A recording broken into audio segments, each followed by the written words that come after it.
आज से नई संसद के द्वार खुल गए हैं। नई संसद में आज पहले ही दिन महिला आरक्षण विधेयक पेश कर दिया गया है। सरकार ने इस विधेयक का नाम नारी शक्ति वंदन विधेयक रखा है। यानी सरकार ने साफ कर दिया है कि वो संसद में महिलाओं को 33% का आरक्षण दिलाएगी। अगर ये विधेयक कानून बना तो देश की लोकसभा में 1/3 सांसद महिलाएं होंगी। इसके अलावा देश की सभी विधानसभाओं में भी 1/3 महिलाओं की मौजूदगी होगी, जो पूरे दमखम के साथ अपनी आवाज उठाएंगी। इस बिल पर संसद में कल चर्चा होनी है, मगर चर्चा से पहले ही विपक्ष ने सरकार की मंशा पर सवाल खड़े करने शुरू कर दिए हैं। विपक्ष सरकार पर आरोप लगा रही है कि देश की महिलाओं के साथ ये सिर्फ जुमलेबाजी है। वहीं दूसरी ओर बीजेपी की ओर से ये कहा जा रहा है कि दरअसल दशकों के बाद ये मंगल बेला आई है, इसीलिए विपक्षी दलों में इस तरह की बेचैनी है। ये रिपोर्ट देखिए।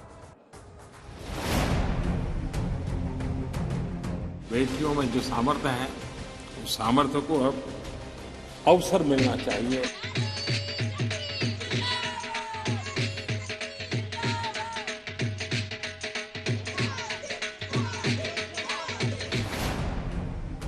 इससे बड़ी क्रांति क्या होगी कि लोकतंत्र के सबसे बड़े मंदिर में देश की 69 करोड़ महिलाओं की तमन्नाओं को आसमान की उड़ान मिली हो।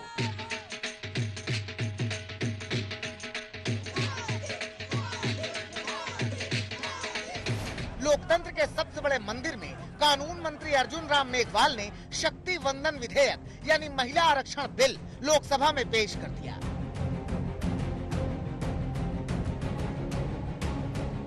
मैं प्रस्ताव करता हूं कि भारत के संविधान का और संशोधन करने वाले the constitution 128th amendment bill 2023 यानी नारी शक्ति वंदन अधिनियम 2023 को सदन में पूर्व स्थापित करने की अनुमति दी जाए।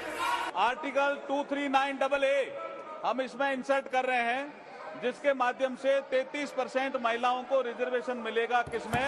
The national capital territory of Delhi. उसके बाद हम आर्टिकल 330A में अमेंडमेंट कर रहे हैं, जिसके माध्यम से लोकसभा में reservation of seats for schedule caste and schedule tribe जो प्रावधान पहले से है, उसी में ही हम 33% महिलाओं के आरक्षण की बात कर रहे हैं। प्रस्ताव करता हूं। इधर अर्जुन राम मेघवाल ने बिल पेश किया। लोकसभा स्पीकर ने कहा कि बिल अपलोड हो गया है और उधर विपक्ष ने हंगामा शुरू कर दिया। हंगामा चलता रहा और अर्जुन राम मेघवाल बिल के बारे में बताते रहे। 82 महिलाओं की संख्या है, वो 181 हो जाएगी इस कानून के पास होने के बाद। कितना क्रांतिकारी कदम हम उठा रहे हैं, आप इसके समर्थन में नहीं हो क्या? इस बिल में लोकसभा की 33% सीटें महिलाओं के लिए आरक्षित होंगी। देश के सभी राज्यों की विधानसभा में 33% आरक्षण मिलेगा। इस बिल में संविधान के अनुच्छेद 239AA के तहत दिल्ली की विधानसभा में भी महिलाओं को 33% आरक्षण दिया गया है। यानी दिल्ली विधानसभा की 70 सीटों में से 23 सीटें महिलाओं के लिए आरक्षित रहेंगी। इस बिल के तहत लोकसभा और विधानसभाओं में महिलाओं के लिए आरक्षण 15 साल के लिए मिलेगा। 15 साल बाद महिलाओं को आरक्षण देने पर फिर से विचार किया जाएगा। आज जब महिलाएं हर सेक्टर में तेजी से आगे बढ़ रही हैं, नेतृत्व कर रही है, तो बहुत आवश्यक है कि नीति निर्धारण में, पॉलिसी मेकिंग में हमारी माताएं, बहनें, हमारी नारी शक्ति अधिकतम योगदान दें, ज्यादा से ज्यादा योगदान दें। जब इस बिल को लाया जा रहा था तब सवाल किए जा रहे थे कि क्या जो 33% का आरक्षण महिलाओं को मिलेगा, इसी के भीतर यानी इसी 33% में क्या SC/ST को भी आरक्षण मिलेगा? मगर इस बिल में साफ कर दिया गया है कि इस 33% में से किसी तरह की कोई कटौती नहीं होगी। यानी लोकसभा और विधानसभाओं में जितनी सीटें SC/ST वर्ग के लिए आरक्षित हैं, उन्हीं में से 33% सीटें महिलाओं के लिए होंगी। इसे ऐसे समझिए कि इस समय लोकसभा में 84 सीटें SC वर्ग के लिए हैं। बिल के कानून बनने के बाद इन्हीं 84 सीटों का 33% यानी करीब 28 सीटें महिलाओं के लिए आरक्षित हो जाएंगी। इसी तरह लोकसभा में ST वर्ग के लिए 47 सीटें हैं। कानून बना तो 47 सीटों में से 16 सीटें महिलाओं के लिए आरक्षित होंगी।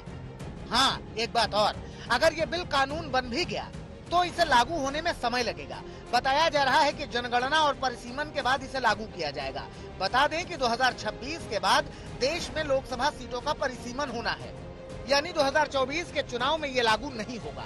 इसी बात को लेकर कांग्रेस सरकार पर निशाना साध रही है कि देश में कार्टिज्म नहीं होना चाहिए।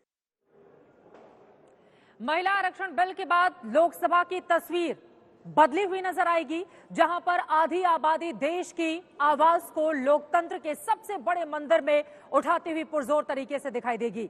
मौजूदा आंकड़ा क्या है और स्थिति किस तरह से बदलेगी, उसके बारे में जल्दी से दे देते हैं आपको जानकारी। लोकसभा की मौजूदा स्थिति की बात करें, 543 कुल सीटों में से 78 ही महिला सांसद हैं, यानी कि 15% से भी कम।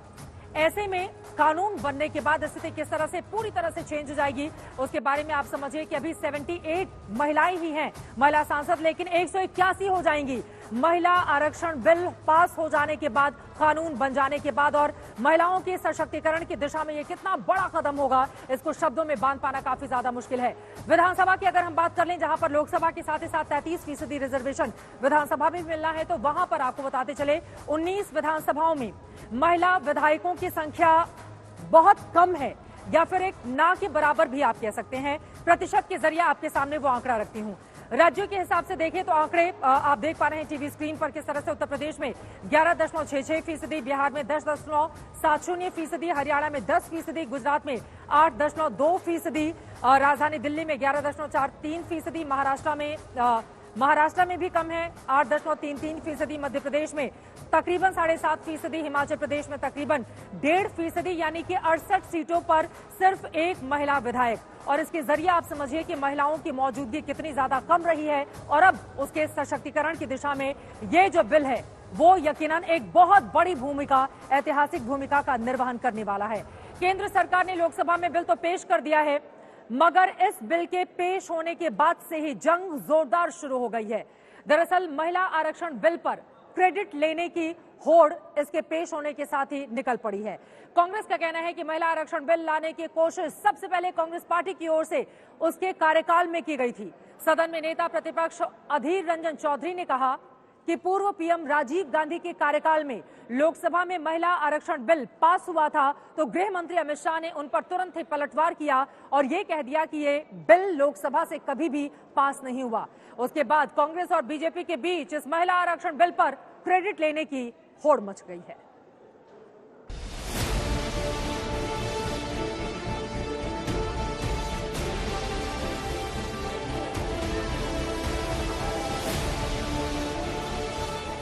कानून बना करके हमारे देश की विकास यात्रा में नारी शक्ति की भागीदारी सुनिश्चित करने का समय है।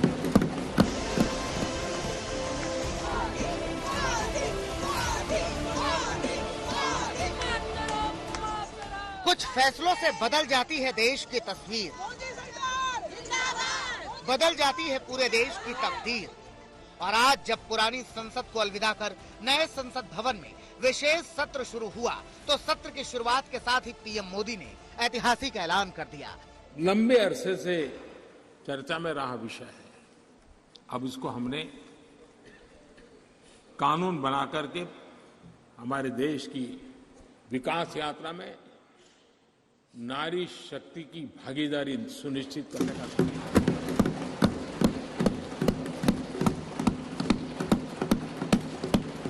और इसलिए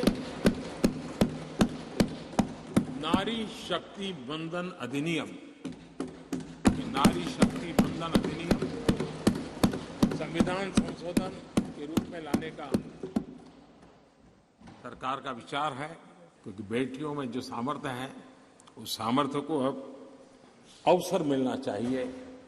उनके लिए मन में इफ्स एंड बट्स का युग खत्म हो चुका है। हम जितना सामर्थ्य, हम जितनी सुविधा देंगी उतनी सामर्थ्य हमारी मातृशक्ति, हमारी बेटियां, हमारी बहनें दिखाएंगी। और इस ऐलान के साथ ही शुरू हो गई लोकसभा और विधानसभा में महिलाओं के 33% आरक्षण पर क्रेडिट वाली वो सियासत, जिसका सीधा असर 2024 के चुनाव में नजर आएगा। क्योंकि हर दल मान रहा है कि नारी शक्ति वंदन विधेयक अगले चुनाव में टर्निंग पॉइंट बन जाएगा। यही वजह है कि सत्र की शुरुआत से पहले ही सोनिया गांधी ने इस बिल को लेकर कांग्रेस पार्टी का दावा कर दिया। Ma'am on women's reservation bill. Women's reservation bill finally is coming. Women's reservation bill. और जब संसद में ये बिल पेश हुआ तो भी इस दावे का असर साफ दिखा।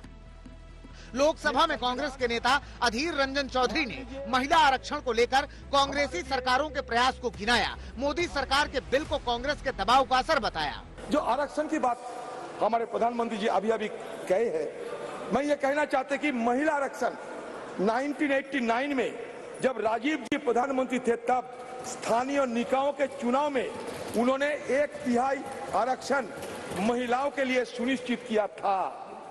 तत्पश्चात कांग्रेस की सरकारों ने लगातार प्रयास किया कि महिला आरक्षण का बिल पास हो, कानून बने। लोकसभा एवं विधानसभाओं के लिए भी 1/3 आरक्षण के लिए ये लाना चाहते हैं। हालांकि अधीर रंजन चौधरी अभी कांग्रेस की कोशिशों का बखान कर ही रहे थे कि गृह मंत्री अमित शाह ने उनके दावों पर सवाल उठा दिया। माननीय अधीर रंजन जी ने जो कहा वो फैक्चुअली इनकरेक्ट है कि पुराना बिल अभी भी जीवित है। मेरी स्पष्ट जानकारी है कि पुराना बिल लैप्स कर गया है।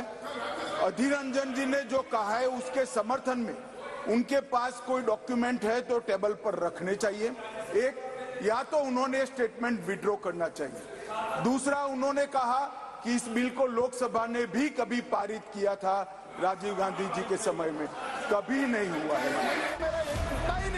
बिल के विरोध में तो कोई आवाज नहीं सुनाई दी, लेकिन सियासी शोर शराबा खूब हुआ। हर कोई श्रेय लूटने की होड़ करता दिखा। अगर ये लाएंगे महिला आरक्षण बिल तो ठीक है, better late than never. Belated understanding बोल के हम सपोर्ट ही करेंगे, क्योंकि ममता जी को हम देखे हैं महिला आरक्षण बिल 33% तो छोड़ ही दीजिए, MP MLA में भी 40-45%, पंचायत में 50% कर चुके हैं बहुत दिन पहले। तो what Bengal thinks today, India thinks tomorrow. नई संसद में आज हमारा पहला दिन था और पहले दिन में ये संविधान संशोधन, हमारे प्रधानमंत्री नरेंद्र मोदी जी का अभिनंदन, उनकी सोच का, उनके संकल्प शक्ति का। और मुझे गर्व है कि 33% रिजर्वेशन होने का प्रस्ताव आज आया सदन में। ये देश के एक बहुत बदलाव का ऐतिहासिक क्षण है, तो हम सभी बहुत ही खुश हैं। नारी शक्ति का अभिनंदन। समाजवादी पार्टी और राष्ट्रीय जनता दल ने कभी भी महिला आरक्षण बिल का समर्थन नहीं किया। मुलायम सिंह यादव ने दलील दी थी कि इससे बड़े घर की लड़कियों और महिलाओं को फायदा मिलेगा। अब इतना समय बीतने के बाद भी पार्टी के रुख में ज्यादा बदलाव नहीं दिख रहा है। हमारा सिर्फ इतना कहना है कि राष्ट्रीय जनता दल का मानना है कि वुमेन रिजर्वेशन बिल के हम पक्ष में हैं, लेकिन अगर आप चाहते हैं कि आपके लोकतंत्र का डिपेंडिंग हो तो आपको उसमें मौलिक रूप से तय करना होगा कि अनुसूचित जाति, जनजाति और अत्यंत पिछड़े वर्ग की महिलाओं को अगर आप कोटा विद इन कोटा नहीं करते हैं तो इसका मतलब आपकी दिलचस्पी ब्रॉडर फ्रेमवर्क ऑफ डेमोक्रेसी में नहीं है, न सामाजिक न्याय में। समाजवादी पार्टी ने हमेशा समर्थन किया है, लेकिन हम सभी चाहते हैं कि ओबीसी महिलाओं का भी इसमें आरक्षण निर्धारित हो, क्योंकि आखिरी में खड़ी हुई महिलाओं को भी, जो पंक्ति में आखिरी में खड़ी हैं, उनको भी उनका हक मिलना चाहिए। और सरकार की जो मंशा है, जो इस समय वो लेके आई है बिल, क्योंकि ये 2024 में भी नहीं लागू हो पाएगा ये बिल, और ये जो 5 राज्यों के में जो अभी चुनाव होने जा रहे हैं उसमें भी लागू नहीं हो पाएगा। तो इस सरकार की मंशा साफ नहीं है। बिल को लेकर विरोध के सुर भी सुनाई दे रहे हैं, जो अपनी अपनी दलील दे रहे हैं। आप रिप्रेजेंटेशन कहाँ दे रहे हैं, किसको दे रहे हैं रिप्रेजेंटेशन? जिनका रिप्रेजेंटेशन है उनको रिप्रेजेंटेशन मिलना चाहिए ना। तो इस बिल में सबसे बड़ी खामी यह है कि इसमें ओबीसी महिलाओं को और मुस्लिम महिलाओं के लिए कोई कोटा नहीं रखा गया, इसलिए हम इस बिल के खिलाफ हैं। साफ है कि बिल के श्रेय को लेकर एक अलग जंग है और सवाल उठाने वालों की अलग दलील है, लेकिन इन सब के बीच ये बात तो तय है कि मोदी सरकार ने बदलाव के लिए बहुत बड़ी पहल कर दी है। दिल्ली से मौसमी सिंह, जितेंद्र बहादुर सिंह, हिमांशु मिश्रा और अशोक सिंघल के साथ आज तक ब्यूरो।